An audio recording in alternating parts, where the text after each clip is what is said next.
Welcome to the Seminole Wars. In this podcast, we explore how the Seminole Wars came to be, how they were fought, and how they still resonate some 2 centuries later. I am your host, Patrick Swan, and our show is a production of the Seminole Wars Foundation, found online at www.seminolewars.us. We are recording today from the homestead of the Foundation in Bushnell, Florida. Thank you for listening.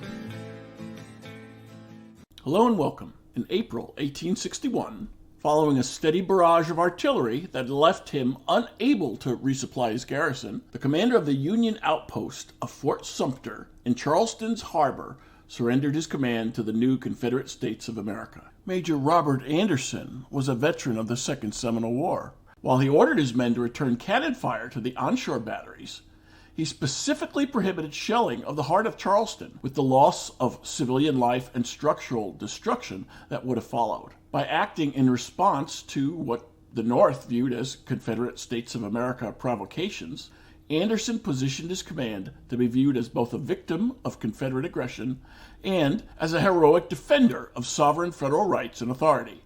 Who was Robert Anderson? And how did his assignments and a longer military career shape his temperament as commander of Fort Sumter? And isn't this the Seminole Wars podcast and not the Civil War podcast? Right. Dr. Wesley Moody recently in early stages for a biography of Major Robert Anderson. Since 2007, Dr. Moody has worked as a professor of history at Florida State College, Jacksonville. Dr. Moody specializes in 19th century American history, specifically military. He has embarked on a full-scale biography of Anderson, whom, incredibly, has never had a biography written about him. Our listeners will find it of note that Anderson enjoyed extensive service in Florida, fighting at the Battle of Loxahatchee, near present-day Jupiter, Florida, and serving on the staff of General Winfield Scott. Dr. Wesley Moody, welcome to the Seminole Wars. Well, thank you very much for having me. Why do we need a biography of Robert Anderson? The reason I chose Anderson, and what your listeners may find interesting, being Seminole War people, is looking at what happened at Fort Sumter. How the Civil War plays out could have been extremely different had the commander at Fort Sumter acted differently. His second in command was Abner Doubleday, who was a third Seminole War veteran. Everything that happens, every major event of the United States Army, from when he enters it in 1825 to the Civil War, Anderson's there. He's got a career that other officers, they miss out on a lot of things. You do not at everything. I jokingly sometimes call him the Forrest Gump of the antebellum army. He's there. He's at the Black Hawk War. He's in the Seminole War. He is, of course, in the Mexican War on the front line. In the peace negotiations, we almost go to war over the Maine Canadian border. He's up there with General Scott negotiating those things. Up in Florida in 1837, his background is very representative of what every Army officer has when they show up. I mean, his outlook, his way of thinking, this is how we fight wars, this is how we manage an army. I mean, like I said, he represents the United States Army. And, of course, an army that comes down, and, as your listeners know, this is not what they're trained for. You look at the antebellum army, and with the short side note of the Mexican War, mostly dealing with Native American conflicts, and there's nothing in the training. There's nothing in the West Point. We're ready to fight Napoleon if he were to resurrect, but it would seem Robert Anderson is an excellent topic for a biography. What are the challenges you're finding to try to tell the story of Robert Anderson? Unfortunately for me, I'm writing a biography of somebody with a very common name. So you put it in Anderson, you get the phone book sometimes. It's too common of a name. What can you say about Robert Anderson by considering his class ranking at the U.S. Military Academy at West Point? Some are last in their class, the GOATs, and have a mixed bag in the Army. Some graduate at the top of their class and have a mixed bag in the Army. How did Anderson do? His class ranking, he wasn't the top, but he was close. He was like 8th. 8th in his class of how many? If it was a class of 1,000, very impressive. If it was a class of 20, maybe not so impressive. Only about 47 in the class of 25. Yeah, he wasn't the top, but he wasn't the bottom. Yeah, he was commissioned into the artillery, into the 3rd Artillery, and which does spend a lot of time in Florida. He's over Sherman, who also was in the 3rd Artillery. But I was going to say, one of the wonderful things about Anderson is he was a huge letter writer, and especially his wife, Mrs. Anderson, Eva, he wrote her, he was constantly writing. His daughter pulled together basically all his papers, all his wife's papers, and gave them to the Library of Congress. So all of his Florida experiences are there. The only, and this is an annoying thing, and I don't know if it was easier to read when ink was fresher, but what he would do is he'd write a letter and fill up the paper back and front. And then once he had done that, he would turn the paper sideways and then write page 3 across page 1 and then flip it over so you have a 4-page letter on two pages, basically. And it is a nightmare to read as it's been faded. It's been a number of times, zooming in and zooming out where I've taken pictures. And the fact that he had to flip the paper over and continue on in the open spaces tells us something about the supply of paper at that time frame. You're stationed down in someplace down in Fort Lauderdale, and the only access is a little steamboat coming down. You've got to make use of what you have as well. This was a paper army, and I don't mean that in the paper tiger sense. I meant that anybody that's been in the military knows it's a massive bureaucracy, and the 18th Century Army was exactly the same. Massive amounts of reports have to be sent in. None of it's computerized, obviously. All of it's ink and paper, and so that's priority. So paper, ink goes to military reports first, letters home, obviously secondary importance. I had not thought of it that way until you asked, but yeah, that's an interesting point. I was just thinking about the shortage of paper and ink down there on the frontier. How similar are Anderson's observations about life in Florida during the war to other soldiers in their letters? So it's not that different than what other soldiers are writing. It's a lot of complaints. As a native Floridian, I used to hear people that moved down here and they complain about the humidity and the heat and the bugs and a lot of that. There's no complaining about military ideas. By the time he comes in 37, 38.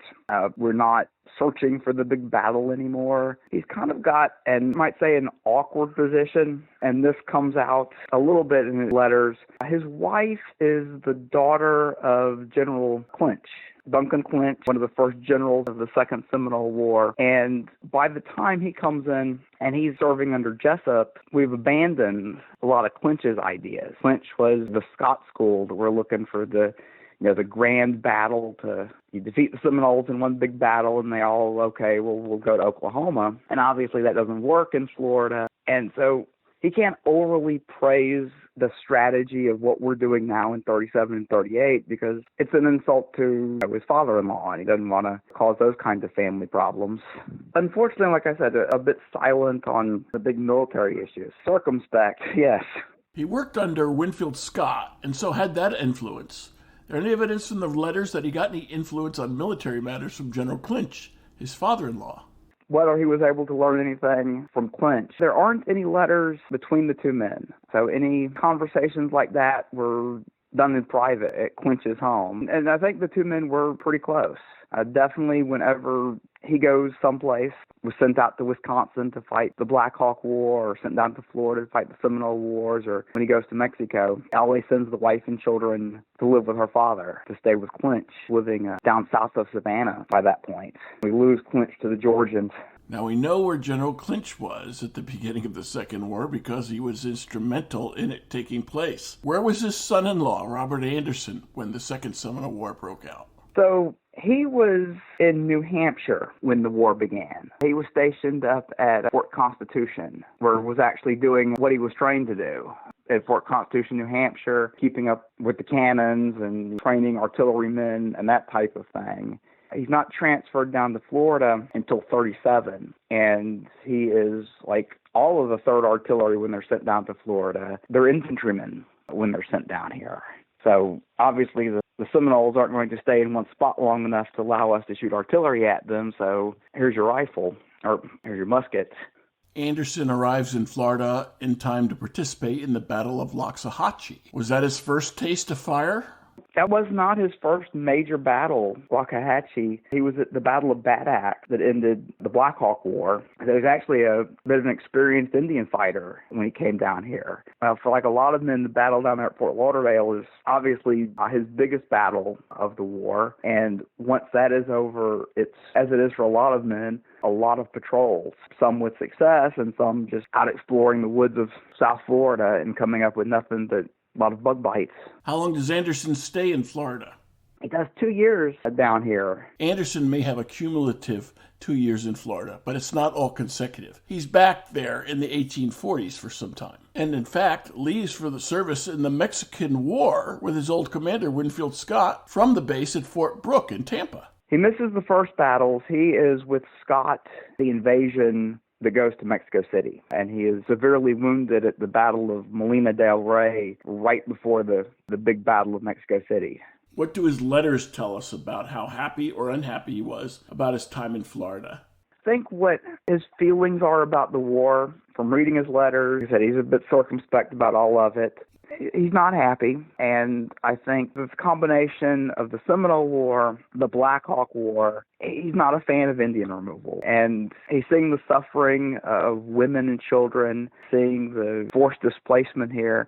I think his view of what's going on in Florida, his view of Indian removal, period, is a little more of our modern sense of this is a tragic thing. His first stint in the Florida Wars came to an end when he was called to serve with Winfield Scott, who'd actually moved out of the Florida theater. His service in Florida is cut short because he's pulled up to be an aide to General Scott in command of the Trail of Tears, moving the Cherokee tribes out to Oklahoma.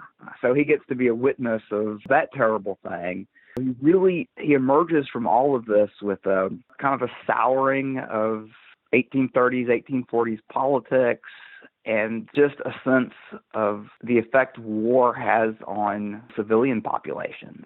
When you're dealing with Indian wars, because it's a people and it's not an army that goes off to battle, I mean, the women and children are always close, you probably get a sense of that more, the suffering of civilians, of non-combatants, than you do in other conflicts. The effect this has when we get to Fort Sumter, when we get to spring of 61, he is doing everything he can. How do we avoid war? How do we avoid this turning into massive bloodshed? Well, the Civil War is going to be what the Civil War was. And his Florida experience, I mean, I really think it made him a bit of a pacifist, seeing the horrors of war, how it affects civilian populations, and it's something we need to try to avoid. And a lot of his actions at Sumter showed that. He had command over the overall area, but he stationed his headquarters at Fort Moultrie on the land side. And then he moved it to Fort Sumter on an island. Why did he do this right before hostilities commenced? He moved his command from Fort Moultrie on the landward side to Fort Sumter, that's, of course, in the middle of Charleston Harbor, because it's less likely to be attacked. In 61, he's in command of the entire area of Charleston, which is several different fortifications. He's at Fort Moultrie. It's built to defend against a seaward attack. It's built for when the British fleet sails into Charleston Harbor, they can get blown out of the water. For a landward attack, terrible situation, terrible position. But that's not what we were expecting. To defend against the South Carolina militia, nothing could have been worse than Fort Moultrie. One of the things he complained about in his letters is the local cows kept wandering into the fort. Now, if you can't keep the local cows from wandering into the fort at night, obviously you can't keep a determined enemy out. So he moves his command over to Fort Sumter with the idea that they won't attack him at Fort Sumter. You won't have the South Carolina militia do something rash, and if they attack, he has to defend.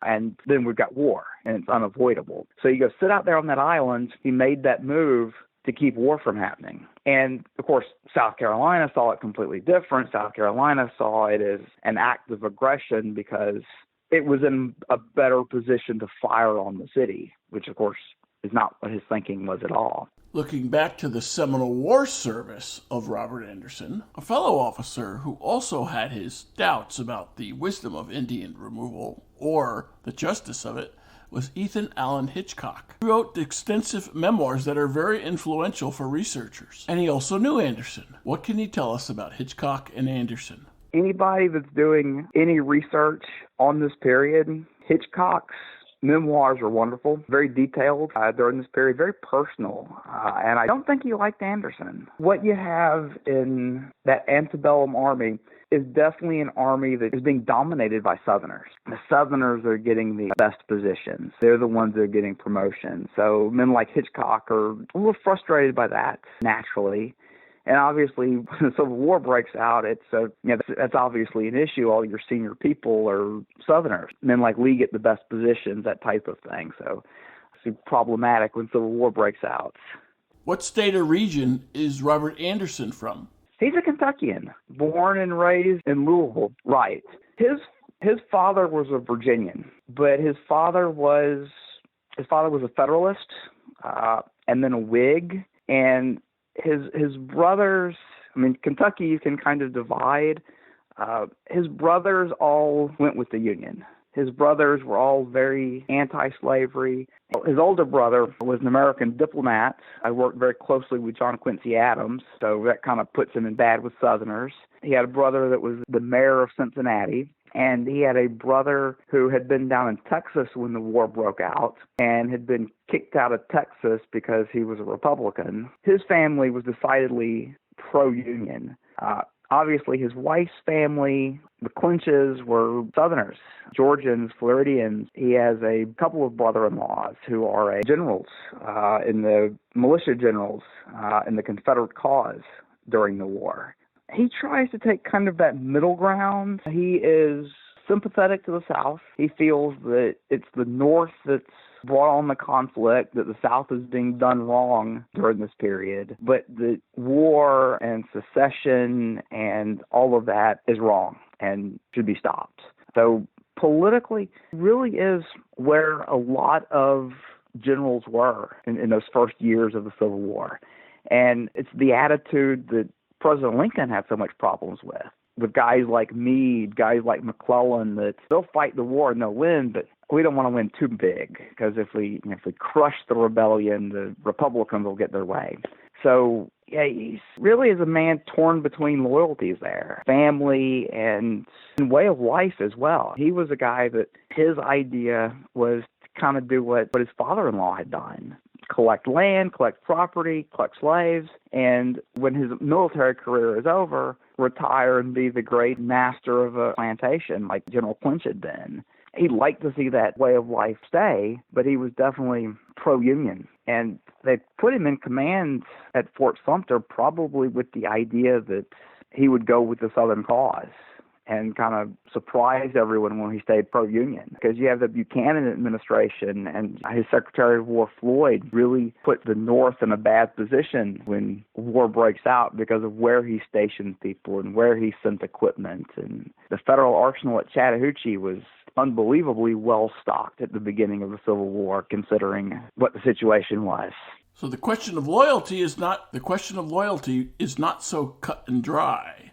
Well, you're exactly right. The question of loyalty is very complicated. It's a lot more complicated than just where you happen to be from. Florida sends 2,000 men to fight for the Union during the war. Anderson's torn as a Kentuckian. Which way do you go? Lee was torn. Which way do you go as a Virginian? Of course, Admiral Farragut is a Tennessean. And obviously, he has a huge effect. A Ohioan by the name of William Tecumseh Sherman, he's pro-Southern. He goes down to Louisiana. He is in charge of a military academy down there that eventually becomes a Louisiana State University. He very much had Southern sympathies. His wife, very Catholic, very anti-slavery, kind of probably pushes him more to the Union than others, but definitely a man with Southern sympathies. And as I mentioned earlier, the Army as an institution was very Southern. When you went to West Point and you got that West Point education, a lot of the, myth of the antebellum South was West Point. You was taught the gentlemanness and the cavalier society. That was what West Point stressed. So you can see a graduate coming out of that institution being a bit pro-Southern, as Sherman was. And definitely, Sherman comes out of the Civil War as the great demon, the great evil to Southerners. But definitely goes in with a much more sympathetic to the Southerners than a lot of Union generals were, definitely than Grant was. Sherman is an interesting character. I actually wrote my first book about General Sherman, and I think Sherman, probably more than a lot of generals at the time, and I know that may be an extreme, but he was a bit of a careerist. He's a Union man and all of that, but I really think he's looking at his career. And the Civil War is a career builder. And the way you become the head of the United States Army is obviously to stay loyal with the U.S. And I think he is, having been in Louisiana, I think he accurately predicted very early on things are not going to go well for the South. They're not going to be able to win a conflict with the United States. There's a term careerist that you used, Wesley. Is it a pejorative or is it a good term? I'm not sure how they used it back then. I don't mean that's a bad thing. Being practical, what we are. And his career is definitely marked by somebody that's being practical. When the war first broke out, right before the Battle of Manassas, the brother had it arranged for him to meet President Lincoln. And he goes and he talks to Lincoln, and he's assuming why he is in there is to give a report about what the situation is in the South, because here's an Army officer who'd been in Louisiana. He knew what was going on. And Lincoln expecting him to show up and try to get a position as a general. And in that conversation, we'll agree, look, I will come back to the United States Army. I will do what you want me to, but do not make me a general. And from the very practical idea, he was thinking the men who are generals first are going to fail, because an army is going to have to be built. It is going to have to be trained.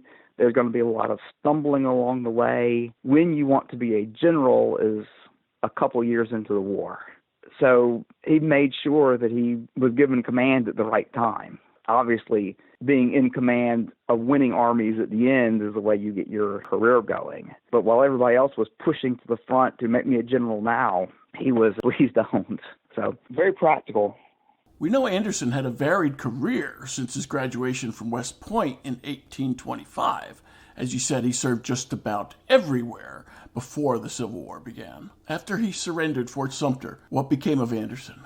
After Fort Sumter, Anderson is given command of the region of Kentucky, Ohio, the whole Ohio River area there, that command, with the idea of raising an army, setting the defense of the area. It's a massive area, massive amount of people that he was given command of. He asked, I'll take the position, but I want as my seconds in command William Sherman and George Thomas. And Thomas, of course, was a Virginian who stayed loyal to the Union during the Civil War. And so those were his two seconds. And the stress of that command, Anderson has a nervous breakdown and retires from the Army at that point. The stress of Sumter, the stress of the Kentucky command was just too much for him. Sherman ends up inheriting the command that gave Robert Anderson a nervous breakdown. And so he's trying to pull everything together, this massive organization, and the Secretary of War comes out to see him. He starts laying out to the Secretary of War what the situation was. He explains, he tells him, this is how many men we're going to need to hold this area, just to hold it. This is how many soldiers we're going to need if we're going to advance, if we're going to go on the offensive. And he was talking about numbers in the hundreds of thousands at this point. Now, as it turns out, what we know about the Civil War as it progresses, he was actually being very, very conservative in the numbers he was putting forward. He was right about what was needed. But the Secretary of War, on hearing these numbers, thought this guy's crazy. And he wrote back in the letter to Washington, this guy's nuts. And that's what gets out to the press. And on top of it, Anderson, he's kind of I hate the stereotype, but he's a stereotypical redhead, full of passion. And when he talks, he waves his hands and moves around and he's not a calm guy. And so he's delivering this message about how many hundreds of thousands of troops we need while he's waving his hands around and moving real quickly around the room and fidgety and everything. And I thought he was nuts. And he was actually, that was just his temperament. But his numbers, he was pretty accurate. He was pretty right on about what was needed. If you just read everything he was suggesting, okay, yeah, we'll give you that. You're probably right. So there was an overall expectation that it would be a quick war, whichever way it went. And anything contrary to that was really not what people wanted to hear. They weren't ready to hear Scott's Anaconda plan, and these professional soldiers who were saying that this is going to be big, the amount of bloodshed that it actually was, nobody wanted to hear that.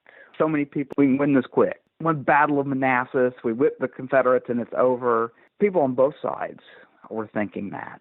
The problem with General Winfield Scott is not just strategically that his Anaconda plan was not what we wanted to hear at the time. Scott was saying the war is just not worth it, period. Scott was seeing the trouble with Reconstruction already. He was looking that far down the road. And what Scott understood is you've got people that are willing to fight to leave the Union, and once you go in and you drag them back into the Union, kicking and screaming, killing, thousands and thousands of people doing it, what do you do then? How do you pull everything back together then? I mean, do we have a big group hug afterwards and everything's fine? He just saw forcing the South to stay is, in the end, not going to work out well, even if we are successful militarily, which obviously is not what Lincoln wanted to hear. Scott had his own ideas, but the President of the United States tells him this is what needs to be done. Scott does to the best of his ability to do it. And when Scott, yes, he is a professional, and even though he had his own ideas, he did not think fighting the war was a good idea. However, when orders are given, we are going to fight this war, as the true professional, he carried it out. I mean, he did what had to be done. And beyond that, just as loyalty to the Union, to his years of service, when Scott retired, he went to Europe. He took a tour of Europe, and when Scott went to Europe, he was a massive celebrity. This is a man that he was a hero of the War of 1812. He was hero of the Mexican War, great general of the Mexican War. And he toured Europe. And when he toured Europe and he had chances to meet the heads of states, he made sure, take them aside, and you do not want to back the Confederacy in this war. He was playing diplomat when he was in Europe, making sure that Europe either backed the United States or at least stayed neutral. He has a meeting with Queen Victoria where he is praising the Lincoln administration and making sure that they're on the right side of this conflict. So even as a private citizen, he is being a professional here, being loyal to the cause. As you might can tell, I'm a little bit of a Winfield Scott fan. Scott's most famous for the battles he fought. Most famous for Mexico, most famous for the battles of the War of 1812, but probably where he has his most effect on U.S. history and where I think he has the most effect on Anderson is in the 1830s when there's a potential for a conflict with Britain again over the Canadian border. It is Scott that is sent up to the border to keep people of Maine and New Hampshire and Vermont that were causing problems along the Canadian border, that were aiding rebel groups in Canada. He kept them in line and worked out a peaceful settlement with the British over Canada, cementing the line there. So kind of a combination of being diplomatic and showing strength.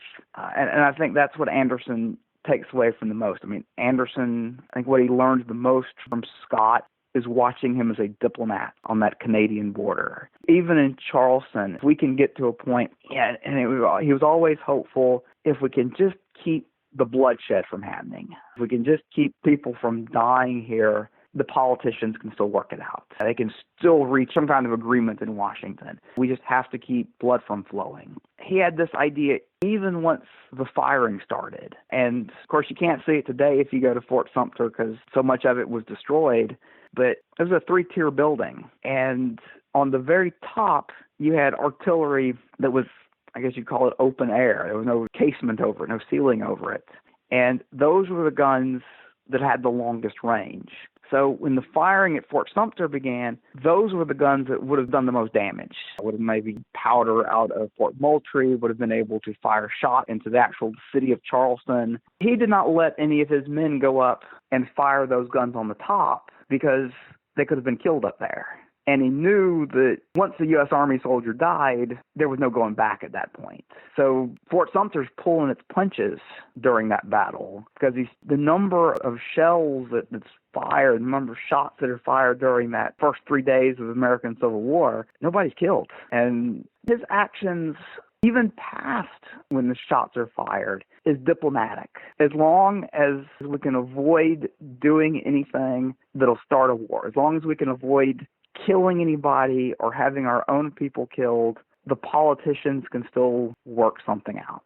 They can still avoid a conflict. All of his actions from the time he is stationed at Fort Sumter is doing his job. He has been told until relieved, but at the same time not doing anything that's going to cause war or make it impossible for the diplomats to got some kind of arrangement. Now, we know, of course, that doesn't happen. We get 4 years of very bloody civil war. He saw himself as kind of that point man that I can keep this from happening. And the difficult situation of really not having very clear instructions from the Buchanan administration. And then once the Lincoln administration came in, they didn't know whether or not they could trust him. So they didn't know how much to tell him and how much of their plans to let him know. Yeah, his orders were ambiguous.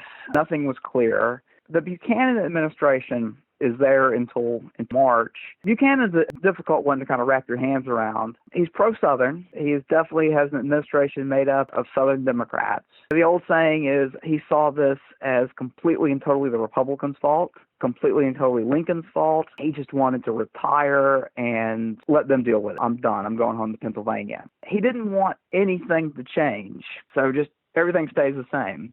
So President Buchanan, in denial, didn't want anything to change, but things were changing. How did that affect Robert Anderson at Fort Sumter? Fort Sumter, the problem with Anderson is that included the handover of forts. He enters into this agreement with South Carolina that you won't attack Fort Sumter, we won't attempt to resupply it. And so Anderson's left hanging out, not going to be resupplied. We're running out of food, we're running out of firewood, and anybody that's been in Charleston in the wintertime, it can get cold on the water. Munitions, obviously, everything else running out. And when Lincoln comes in, and Lincoln gives his first inaugural address, and he says, we're going to hold what is already ours, we're going to hold our possessions. Then after he gives that speech, he is told by his staff once he gets to the White House, well, actually, Fort Sumter has about a week of supplies left. Maybe you shouldn't have said that. And in modern presidential elections, as soon as a candidate gets the nomination of a major party and has a good chance of winning, being president of the United States, given the top secret briefing, they're given national security briefing, all of that, and that is because of what happened to Lincoln. If Lincoln had known Fort Sumter had 7 days of worth of supplies, he might have said a few different things than he did. At this point, Lincoln administration comes in. We've got to do something about Fort Sumter. We don't know if we can trust this Anderson guy or not. He is a Kentuckian. His father-in-law owned slaves. He's got property down in Georgia. So they tell him as little as possible. His orders are not to surrender. His orders are from when he was given the post, hold until relieved, and it never changes. Where these ambiguous orders first come in is he's sitting there, he's putting Fort Sumter in a position to defend himself, but he's watching the South Carolina forces themselves in a position to attack him. He's watching them build up their artillery. And the commander on the other side, the eventual Confederate commander, is P.G.T. Beauregard. Beauregard had actually been a student of Anderson's at West Point. So Anderson knew his stuff. It came to artillery. And he can't fire. He can't take aggressive action. He can't do anything to prevent what is basically him being encircled. Now, the Lincoln administration is going to make the effort to resupply Fort Sumter. They're going to send in food, water, munitions, everything that the fort needs to hold out. They send the ship in, and it's fired upon. They're really the first shot of the war. Men are, to return fire. There's a ship flying the flag of the United States being fired upon, and we sit there and we do nothing. The Lincoln administration was actually hoping that he would give the ship covering fire so it could get into the harbor. But nobody tells him that, so he doesn't, which makes them question his loyalty even further. And it's at that point in South Carolina, the Confederacy decides if they're going to attempt to resupply Fort Sumter, it has to be captured. And so that's when the actual battle begins. But even then, even they're firing onto the forts, pulling the punches. He could have leveled Charleston, probably. He could have made Charleston look like what Charleston looked like in 65. Those top-tier guns, those big, heavy coastal defense guns, they could have been turned on Charleston easy enough. It's a round fortress. Most of your guns are facing that direction anyway. The fortresses were built because you had Sumter, you have Moultrie, Castle Pinckney that kind of form a triangle there. And the idea was that the British would try to run the gauntlet there. And when they did, they'd be caught in this murderous crossfire. So you do have guns already in place facing the city. And if he'd chosen, he could have done bad things, very bad things to Charleston. With his surrender, what became of the munitions that he had on the fort? His munitions, he's running short by the end of 3 days of pretty constant firing. What was so key about Fort Sumter's location? Fort Sumter's sits in the middle of the harbor. And what the Confederates did is they had batteries right there at the water line in front of the city of Charleston. They have guns at Fort Moultrie, which is north of the fort. They have guns to the south of the fort, built in the wooded areas southeast of the city of Charleston. So his shots were counter-battery fire, firing at the guns that are firing at him. He's firing at combatants. He is not firing at non-combatants. So these are clearly defensive actions that he's taking. How did that go over with his number two? Now, his second in command, Abner Doubleday, he may have a little bit of a chip on his shoulder when it comes to Southerners and how he was treated at West Point and all of this. But Doubleday was suggesting that they fire on Charleston to show the Confederate forces, if you fire at Fort Sumter, if you try to attack us, you have this very vulnerable target nearby. And not only was he not firing on the city as just like a terror tactic, but between where his position was at Fort Sumter and the city of Charleston, there were Confederate batteries built there on the waters line. He had guns that would reach those. He wasn't firing at those batteries for fear that his shots would go over and hit the city. So he's not only just not choosing to fire at Sumter because it's a non-military target, he is not firing in Charleston's general direction because it might hit the city. While Anderson spared Charleston, the Charleston batteries didn't spare Fort Sumter. Tell us about the impact on the fort from the batteries firing from the shore. They cannot get resupplied. Fort Sumter is pounded for 3 days. The barracks catch on fire. They get into a position where they can't continue fighting. Confederates send someone across to meet with him to talk terms.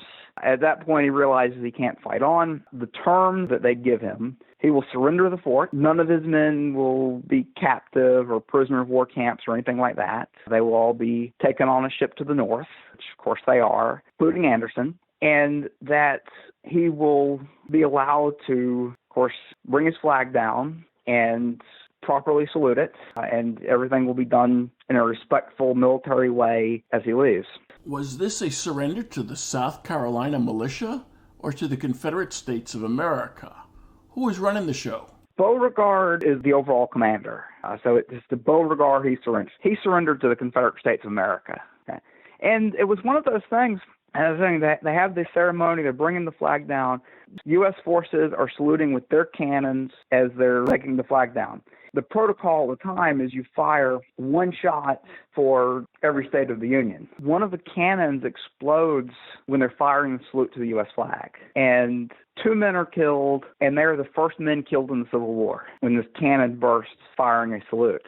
23 states stayed loyal, and so as they're bringing the flag down, it actually burst, and it burst on 23rd shot.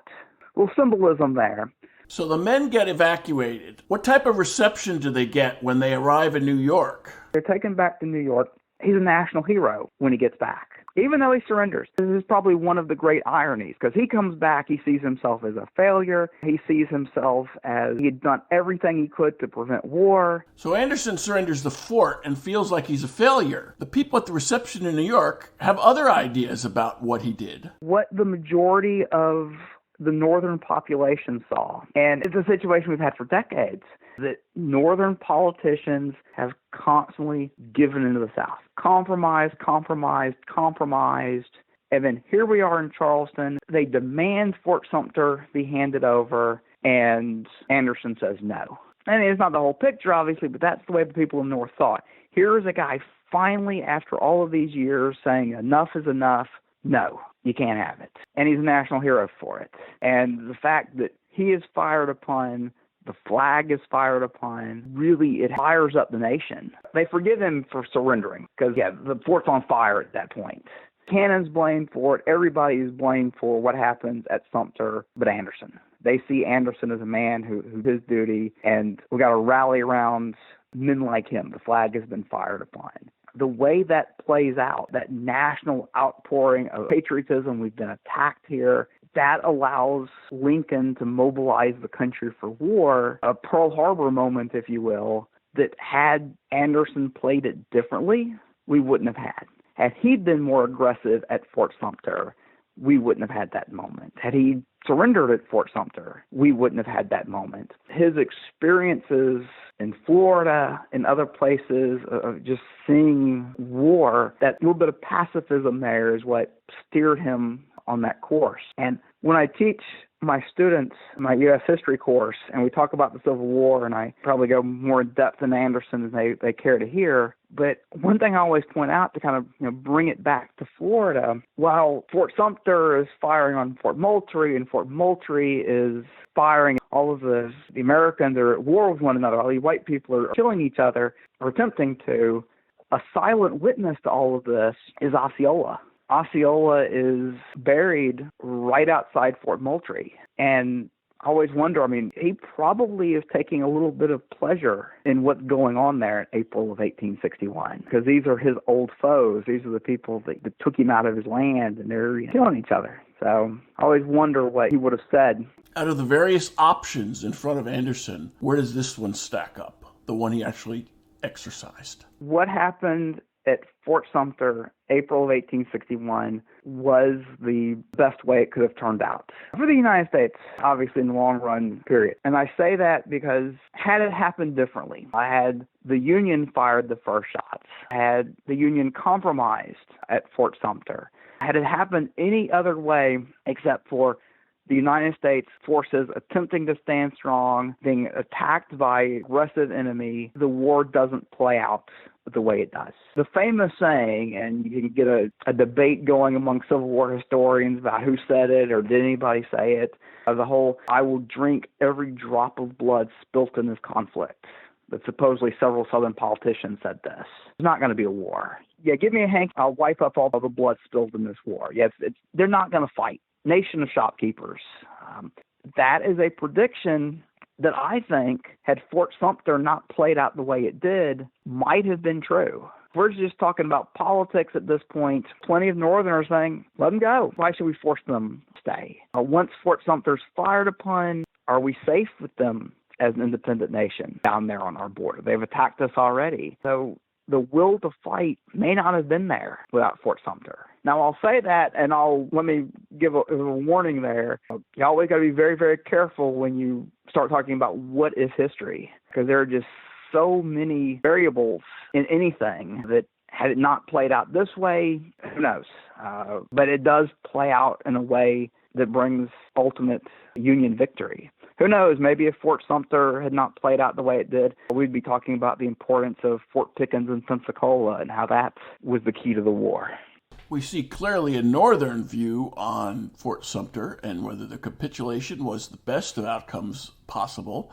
What did the Confederates think, either then or in hindsight? From the Confederates' point of view, there's mixed opinion there. Among Confederates, there were those that, all right, let's get this thing going. It's time to be aggressive. We'll meet them on the battlefield and show them, they can't stand up against us. So there were those that we wanted war and we wanted it quickly, and that was the only way to have success. There were those, Jefferson Davis was among the group, that if we can get this without shots being fired, we're not ready for this. We're not prepared for this. Why get through war what you can get without war was the idea of a lot of Southerners. And obviously, it doesn't play out well for them. That they're now facing war against a motivated enemy was definitely not the best situation for the South. How important was it to public opinion that the South had fired the first shot? And when I say public opinion, I mean in the nation as a whole, as well as for nervous Europeans. With the Europeans, you talk about public opinion in the North, in Europe, that the importance of having fired the first shot, that is huge. You're definitely right. And in Europe, in trying to get aid from the European countries, being the aggressor nation counted against them. When it came to persuading Europeans to their cause, what were some of the problems that the Confederacy had in making the case? A number of things went against them when it came to Europe. Slavery is huge, and Lincoln made sure diplomats played that up in Europe, especially the working classes in Europe are a little sensitive about that issue. To make a comparison between Lincoln and Davis, Lincoln was definitely the great war president compared to Davis. Lincoln sent his best people to Europe to try to keep the Europeans out of the war as best as possible. Jefferson Davis, the Confederate president, took a different tack to handling ambassadorships to European nations. Official recognition, all of this. Davis saw the opportunity of ambassadorships to Europe as a way to get rid of troublesome people, get rid of people who would criticize him on the home front. The Southern ambassador to England spit tobacco on Queen Victoria's rug. That's it. There's no way you're English help when you spit on Queen Victoria's rug. I mean, come on. There were probably Southerners that could have been sent that might have had a great deal of success in Europe. South didn't send them.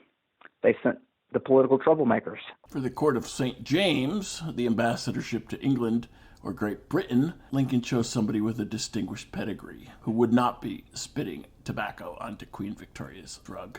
That person was Charles Francis Adams, whose father and grandfather, of course, had both been ambassadors to that post. Lincoln sent Adams. You could not have sent a better person than Adams. Knows international diplomacy, knows how the international games are played, knows how you're supposed to act in front of royalty and the elites of Europe. And brilliant man, just a brilliant man.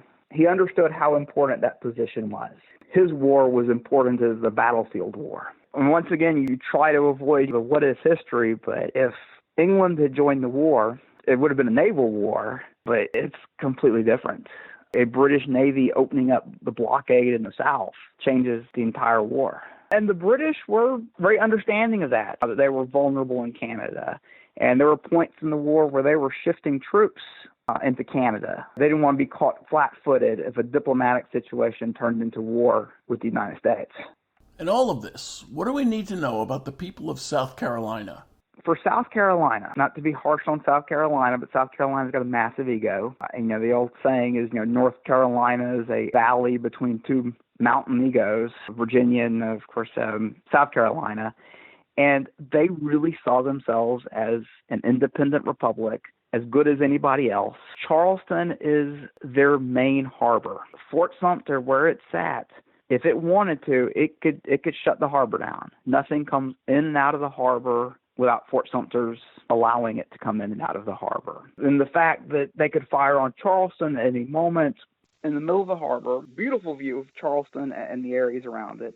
And not only are the guns of Fort Sumter within range of the city of Charleston, it commands the port. The whole reason for the fort is to command the waterway, the ship channel. So no ships can come in, no ships can leave without Fort Sumter's say-so. If you're a city like Charleston, everything goes by ship. There's no major railroads. And if you're South Carolina, and South Carolina's got a massive ego. They are declaring themselves an independent republic at this point. And for them to have a foreign nation, as they saw it, having control of their major port, their only port, for a foreign nation to have a military post there that could strike at their major city, it's just unacceptable. It's a slap to the pride of South Carolina. And if you're trying to say you're independent, it proves the falseness of that. There's another nation that has control there. They saw it just the same way as we would see it today if the Chinese had a post in New York Harbor with gun emplacements. I mean, unacceptable. So they could not leave it there. It was just South Carolina honor and the argument that they were independent and as good as anybody. It put the lie to that. Now, the Confederate government, President Jefferson Davis, is trying to tell South Carolina, be patient. We'll get it diplomatically. We will get it politically, but they wouldn't be patient. They wouldn't wait. We want it now. We can take it. And they didn't see there would be blowback for that. They didn't see the harm for just going in and taking it. Obviously, they're wrong. It didn't work out their way, but there was too much control with having Fort Sumter. Reminds me of a musical song. What do you do about a problem like Fort Sumter? What choices did South Carolina have? I don't think they could have left it. I mean, they could have. They could have left it. They could have starved them out. I mean, good grief, it was another week. And they were probably in a position that the North would have had a difficult time putting a fleet through to relieve Fort Sumter. So, I mean, I guess you can look at it. The garrison at Fort Sumter has Charleston by the neck, has South Carolina by the neck, and definitely vice versa. And for South Carolina, for Governor Pickens, it was just unacceptable to have somebody in that position. So militarily, they're not thinking militarily. They're thinking politically, they're thinking diplomatically, and they're thinking pride and honor as well. It's a smear against South Carolina honor to have those Yankees sitting out in the harbor. What historical comparison from U.S. history does Fort Sumter remind us of looking back today from the 21st century? I mean this from the standpoint of shock and impact on the American populace. Pearl Harbor is the good comparison in history. Pearl Harbor moment. It was outrage that we're very much caught completely and totally unprepared in Hawaii. Yeah, and there was anger that we're caught completely and totally unprepared in South Carolina. Anderson's in an impossible situation. And with the Second Seminole War, this was coming. And this was boiling for a while. All the signs were there, and kind of stepped right into it, didn't we? So there are similarities there. And of course, Dade's a national hero. He doesn't know it, obviously, but he's not able to get the accolades that Anderson did afterwards. The similarities are there. And from World War II, Lieutenant General Wainwright held out in the Philippines against the Japanese onslaught. He eventually was held captive by the Japanese for 3.5 years. Anderson, of course, spent almost no time in captivity and was immediately released to a ship that brought him to New York City. I think the argument goes maybe he held out longer than he should have. Really much longer than any of our European allies held out against the Japanese in similar situations. I think the major difference, if you want to talk about Wainwright versus Anderson, is it was in the interest of the United States to make Anderson a hero in 1861. I don't think it was in the interest of the United States to make Wainwright a hero in 41. We don't want to talk about Wainwright. We want to make MacArthur a hero, and we're trying to motivate the public toward a war in Europe at the moment, more than the war against the Pacific. So, surrendering Fort Sumter, not a career ender for Robert Anderson? He is given a major command. He is given Department of the Ohio. He is given basically everything west of the Appalachian Mountains is his department, a much bigger area than McClellan will have at the same time. He was put in position to be the great commander of the war. His health just didn't hold up to it. I think today we'd call it stress-related. He never quite recovered from being seriously wounded in the Mexican War. It made him a little more fragile health-wise. He, like so many Army officers, got malaria when he was down in Florida, and he would have bouts of that. And then just the months at Fort Sumter in those wet, freezing conditions causes malaria to give him problems, and just the stress. I mean, it was kind of just everything coming together. And in command in Kentucky, 24-hour days, organizing everything, and the events that could happen any moment, he basically broke down and just couldn't take it anymore. He asked to be relieved. They gave him a couple minor positions, command of I think he goes back to Fort Constitution in New Hampshire, and that's, if you're having health problems, a stone fortress in New Hampshire is probably the worst place they could send you. When did he ask to be relieved? He asked to be relieved early in 62, and General Sherman took his place. Like I said, he had a couple of very small fortress commands up in New England, where no chance at all of seeing combat. I think he was completely out of the Army by 63. They retire him out, and unfortunately for him, after Fort Sumter, he was given a brevet generalship. Or he was volunteer general, is the way they worded it. He wasn't given a regular Army promotion to general. So when his health failed him, he retired on half major pay. So he actually ended up retiring to France after the war. 66 or 67, he goes to France. He was born in 1805. He'll die in 71. It's hard to think about this now, but apparently France was a cheaper place to live, or at least especially cheaper than New York in the 1860s. So he goes to Nice, and, well, there's a little problem there. Everything Clinch owned was seized by the federal government. The family lost everything in the Civil War. They actually tried to use Mrs. Anderson, her brothers did, tried to use her name to get their property returned to them because, she's the wife of Robert Anderson, American hero. But he ended up losing pretty much everything during the war and ending nearly penniless. And probably one of the great ironies of the war is talking about investing in the worst possible thing in the worst possible time. Right before the war broke out, he had invested heavily in Southern railroads. He owned big chunks of a lot of the railroads that General Sherman tore to pieces. Sherman's bow ties, and they were never able to recover. Companies obviously went out of business after the war, and with it, Anderson's money. So, what's your preliminary verdict on how history remembers Robert Anderson? I think there was a sense among many that he served his duty. There were those, and I think historians have done Anderson wrong in a lot of ways, of looking at him as a Southern sympathizer, because he was a Southern sympathizer. You just look at his writings, and you just look at the things he said, the North was doing the South wrong, according to Anderson. Now, if you just look at his actions, he did his duty. So I think a lot of historians look at what he wrote instead more than what he did. Anderson did have a brief coda to his military career. To show how Lincoln thought of him, they bring him out of retirement for a very short period. After Charleston falls, they bring him out of retirement, they send him down to Charleston, and they have a ceremony putting the flag back over Fort Sumter. 1865. They bring Anderson back. He puts the flag back up over Fort Sumter. That evening, they're having a dinner in Charleston to celebrate the end of the war, the flag going up. And while they're having that, Lincoln goes to the theater in Washington, D.C.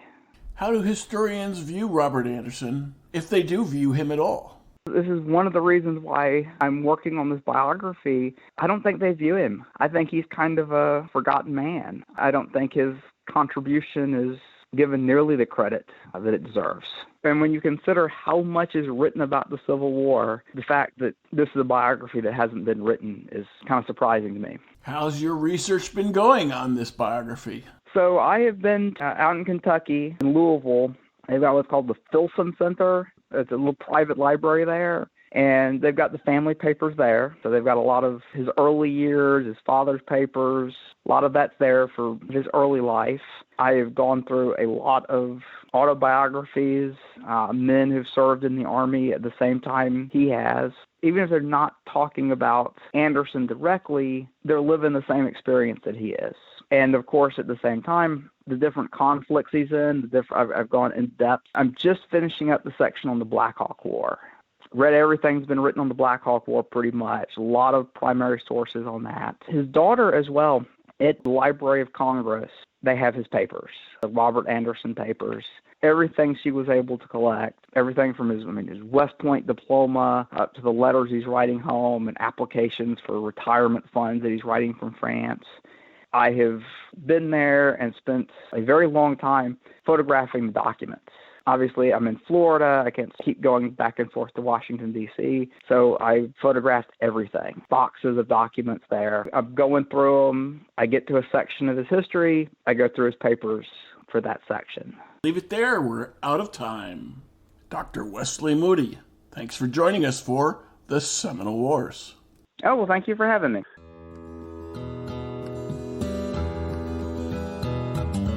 If you enjoyed this show, please take a moment to like us on Facebook at Seminole Wars Foundation. Leave a review on iTunes or your favorite podcast provider. Your reviews and comments help new listeners discover us and help us keep this show going. Visit our website at www.seminolewars.us for blogs, articles, news, books, events, membership information, and how to subscribe to this podcast. We'll be back soon with a new episode of the Seminole Wars Podcast. The Seminole Wars Foundation is a 501c3 nonprofit organization dedicated to preservation, education, and publication of Seminole Wars history throughout the state of Florida. This podcast is copyrighted the Seminole Wars Foundation 2021. All rights reserved. Front bumper music, The Devil's Garden, Roast 'em, provided by kind permission of Reedy Youngman. Back bumper music, Second Seminole Win, by Jed Merrim and Ricky Pittman, courtesy of Ricky Pittman. All rights reserved.